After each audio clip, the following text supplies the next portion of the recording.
নমস্কার, শুরু করছি আজকের সংবাদ।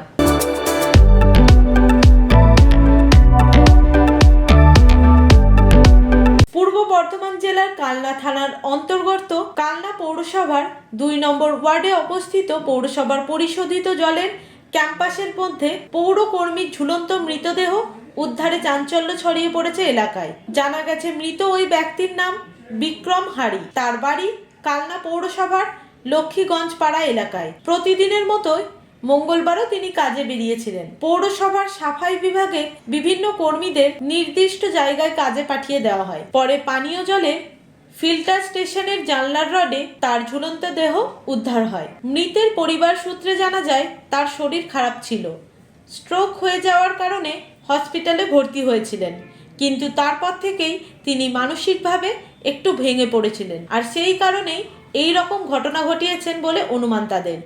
এলাকাবাসীরা দাবি করেছেন পৌরসভার পরিশোধিত জলের ক্যাম্পাসে সিকিউরিটি গার্ডের ব্যবস্থা করা হোক। এদিকে ঘটনার খবর পেয়ে কালনা থানার পুলিশ উপস্থিত হয়ে মৃতদেহ উদ্ধার করে কালনা হসপিটালে ময়না তদন্তের জন্য নিয়ে যায়। যে মারা গেছে কে হয় আপনার? বাবা। হ্যাঁ বাবা।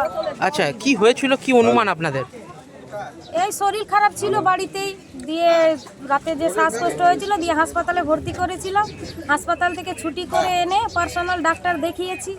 ডাক্তার দেখিয়ে ওই বলেছিল যে হার্ট অ্যাটাকের মতো হয়েছে, কিন্তু বাইরে বেরিয়ে আমাকে ওই বললো যে কেননা বেশি করে হলো, আমি মরে যেতাম ভালো হতো। ওনাকে ভর্তি করেছিলেন কবে ইয়েতে হসপিটালে? শুক্রবার মনে হয়। আচ্ছা, দিয়ে ছাড়া পেলো কবে হসপিটাল থেকে? এই তো রোববার। আচ্ছা, দিয়ে মানে এই কথা কবে বলেছিল যে মরে গেলে ভালো হতো? কালকে ডাক্তার দেখাতে গেছিলাম, দিয়ে বাইরে বেরিয়েছে তখন আমাকে বলেছে। আজকে কি সকালবেলা কাজেও গিয়েছিল পৌরসভায়? হ্যাঁ, কাজে গেছিল। আমি ওখানে ওষুধ দিতেও গেছিলাম, ওষুধ দিয়ে হাতে দিয়ে আমি কাজে গেছি। আবার বলছি, যেখানে গলায় দড়ি দিয়েছে সেটা তো সংরক্ষিত এলাকা, এখানে ঢুকলো কি করে উনি? বাবা কাজ দেখে পৌরসভাতে, বাবার হাতে সব কিছু, কারো বিলিচিন লাগে, কারো কিছু লাগে, এখান থেকেই বাবা দেয়। আচ্ছা, সেই হিসাবেই ঢুকেছিল? হ্যাঁ, কিন্তু আমি তো রান্না করছিলাম বাড়িতে, লোকের মুখে শুনলাম যে তোর বাবা এরকম করেছে।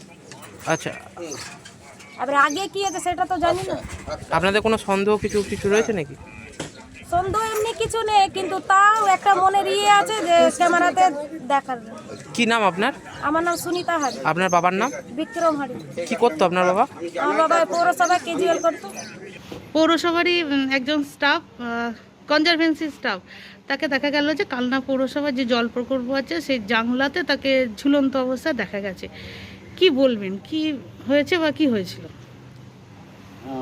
প্রত্যেক দিনকার মতনই যেমন আমাদের কালনা পৌরসভা যে প্রত্যেকটা ওয়ার্ডে যেমন লেবার ভাগ হয়, তা সেই ডিপার্টমেন্টে উনি ছিল।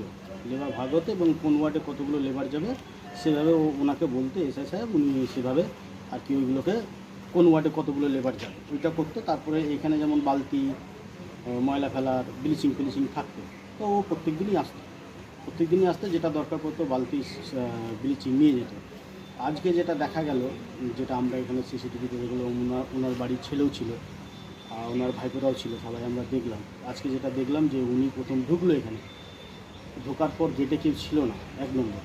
ঢোকার পরে ও চারিদিকটা দেখার পরে জানলার কাছে গেল, জানলার কাছে যেয়ে নিয়ে জানলাটাকে ওয়েট দেখলো যে কতটা নিতে পারে। তারপর ওই কোণের দিকটায় গেল, কোণের দিকটায় যে একটা বালতি বের করলো, বালতি বের করে জানলার ওইখানে বালতিটা রেখে পকেট থেকে একটা দড়ি বের করে জানলার মধ্যে লাগিয়ে আবার তিনি কিন্তু তখন ঝুলে যায়নি, তিনি আবার গেটের কাছে যেয়ে নিয়ে দুদিকটায় দেখেছে কেউ আসছে নাকি। তারপরে যেটা দেখলাম যে উনি গলায় দড়িটা দিয়েছে, এই পর্যন্ত আমরা দেখলাম। কিন্তু আমরা একটা কথা বলি, যে গেটের কাছে আজকে যদি কেউ থাকতো, ডিউটি করতো, পৌরসভার এত বড় প্ল্যান, যেখানে কালনার টোটাল লোক জল খায়, যে জলটা কালনার লোক টোটাল খায়, যদি আজকে এই ছেলেটা গলায় দড়ি দিল, মারা গেল, কেউ দেখতে পেলো না, ছিল না, ঠিক আছে, কিন্তু আজকে ওই জলের ফেলানে যদি কেউ বিষ দিয়ে দিত, তাহলে তো কালনার প্রত্যেকটা লোক মারা যেত। স্যার, প্রত্যেকটা লোক মারা যেত। তাহলে আমি বলবো যে কালনা পৌরসভার মানে এখানে কোনো সিকিউরিটি দেওয়ার কথা? কোনো সিকিউরিটি আগে থাকতো, কিন্তু এখন কতদিন আগে ছিল এটা? ছিল অভি বলে একটা ছেলে ছিল, থাকতো, উনি ডিউটি করতো, ওনাকে জানি না বের করে দিয়েছে কী ব্যাপার জানি না। এখন কতদিন ধরে নেই? এখন নেই, আমরা তো দেখছি মোটামুটি মাস 6 দেখছি নেই, ডিউটি করতো। তা এখানে যদি আজকে যদি কেউ বিষ দিয়ে দেয় ওইখানে, তাহলে তো পুরো কালনার লোক মারা যাবে। তাহলে আমি বলবো পৌরসভারও এখানে একটু গাফিলতি আছে। গাফিলতি আছে। কি চাইছেন তাহলে এখানে কি করলে? এখানে সিকিউরিটি দেওয়া উচিত, যেহেতু এত বড় জলের প্ল্যান, এখানে কালনার লোকে জল খায়, এইটা আগে দেওয়া উচিত। এখানে 4খানা স্টাফ ঢুকিয়ে লাভ নেই 220 টাকা মায়না দিয়ে। সিকিউরিটি দেওয়া উচিত এখানে, যে সিকিউরিটি থাকবে, এটা তো জল খাচ্ছে লোকে। তাহলে এই গাফিলতিটা তার জন্যই হলো, নাহলে সকালবেলায় এত সকালবেলায় গলায় দড়ি দিয়ে দিল কম টাইমের মধ্যে। কি নাম আপনার? আমার নাম শক্তিহারি, আমি কালনা কালনা পৌরসভারই একজন কনজারভেন্সি স্টাফ, যাকে ঝুলন্ত অবস্থায় উদ্ধার করেছে কালনা থানার পুলিশ, যেটা কালনা পৌরসভা সংলগ্ন একটি জল সরবরাহ কেন্দ্র থেকে, পৌরসভারই।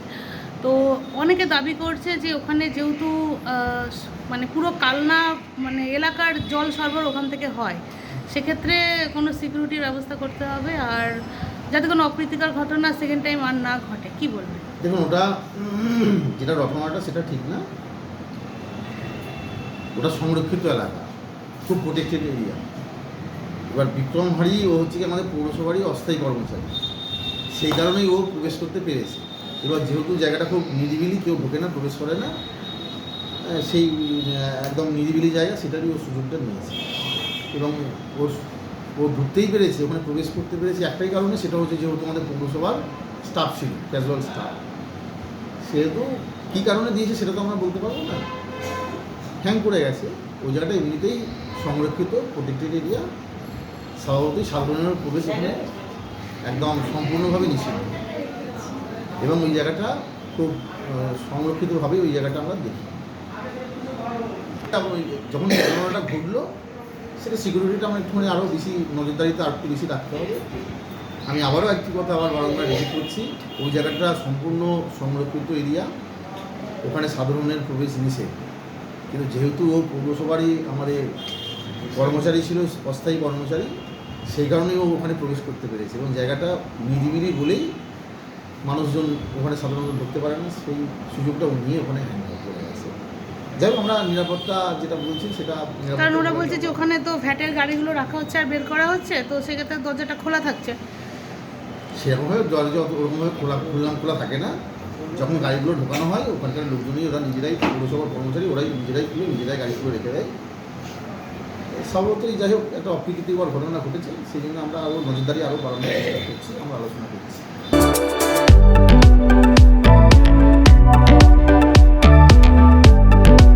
আজকের সংবাদ এই পর্যন্ত। নমস্কার।